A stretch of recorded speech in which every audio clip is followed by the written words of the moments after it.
Hello friends, welcome to today's Samayal. இன்னைக்கு நம்ம today சமையல்ல எப்பவும் போல முட்டை சாதம் செய்யாம கொஞ்சம் வித்தியாசமா இந்த மாதிரி ட்ரை பண்ணி பாருங்க. எல்லாரும் கேட்டு வாங்கி விரும்பி சாப்பிடுவாங்க. அவ்ளோ சுவையா இருக்கும். அதனுடைய வாசனையா இருக்கட்டும், சுவையா இருக்கட்டும் அவ்ளோ அருமையா இருக்கும். இதை இப்போ நம்ம எப்படி செய்யறதுன்னு பார்க்கலாம். இது செய்யறதுக்கு முதல்ல ஒரு கடாயில 3 டீஸ்பூன் எண்ணெய் சேர்த்துக்குங்க. 2 மீடியம் சைஸ் பெரிய வெங்காயம் பொடிசா கட் பண்ணிட்டு சேர்த்துக்கலாம். வெங்காயம் அப்படியே பொன்னிறமா சிவந்து வர அளவுக்கு வதக்கி விட்டுக்கலாம்.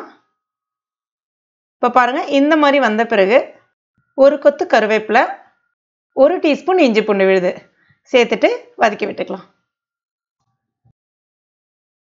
அடுத்ததா பொடிசா கட் பண்ண பச்சை மிளகாய் 1, பெரிய தக்காளி பழம் 1 நல்லா பொடிசா கட் பண்ணிட்டு அதையும் சேர்த்துட்டு அந்த வெங்காயம் தக்காளி எல்லாமே நல்லா வதக்கி விட்டுக்கலாம்.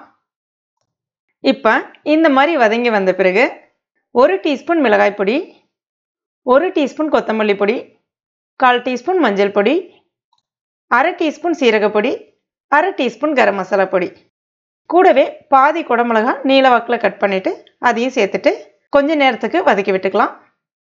இப்போ 1 கிளாஸ் அளவுக்கு தண்ணி சேர்த்துட்டு ஒரு முறை கலந்து விட்டுட்டு தேவையான அளவுக்கு உப்பு சேர்த்துக்குங்க.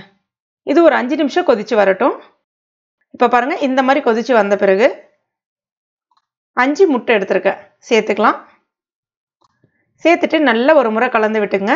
ஒரு 4லேருந்து 5 நிமிஷம் நல்லா வேகட்டும். அந்த முட்டையினுடைய பச்சை ஸ்மெல் எல்லாம் போயிட்டு நல்லா வெந்து வரட்டும். நான் இன்னைக்கு செய்கிற அளவு சரியா 4 பேர் பெரியவங்க சாப்பிடலாம்.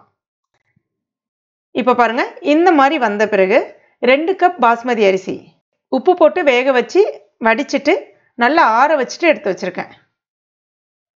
சேர்த்துக்கலாம். ஃபர்ஸ்ட் 1 கப் சேர்த்துட்டு லைட்டா ஒரு முறை கலந்து விட்டுட்டு மறுபடியும் நான் 1 கப் சேர்க்கிறேன். சேர்த்துட்டு எல்லாத்தையும் ஒரு முறை நல்லா கலந்து விட்டுக்குங்க. சாதம் உடைஞ்சிராத அளவுக்கு பார்த்து கலந்து விட்டுக்குங்க. இப்போ கடைசியா கொஞ்சமா கொத்தமல்லி இலைகள். அவ்வளோதான். மணக்க மணக்க சுவையான வித்தியாசமான முறையில் முட்டை சாதம் ரெடி ஆயிடுச்சு. இது ரொம்பவே வித்தியாசமான முறையில் நல்ல மணக்க சுவையாக இருக்கும். கண்டிப்பாக உங்கள் வீட்டில் ட்ரை பண்ணி பாருங்கள். எல்லாருமே கேட்டு வாங்கி விரும்பி சாப்பிடுவாங்க. அவ்வளோ சுவையாக இருக்கும். காரம் மீடியமாக தான் இருக்கும். இது உங்களுக்கு கொஞ்சம் காரம் கூடுதலாக வேணும்னா நீங்கள் 1/2 டீஸ்பூன் மிளகாய் பொடி சேர்த்துக்கலாம்.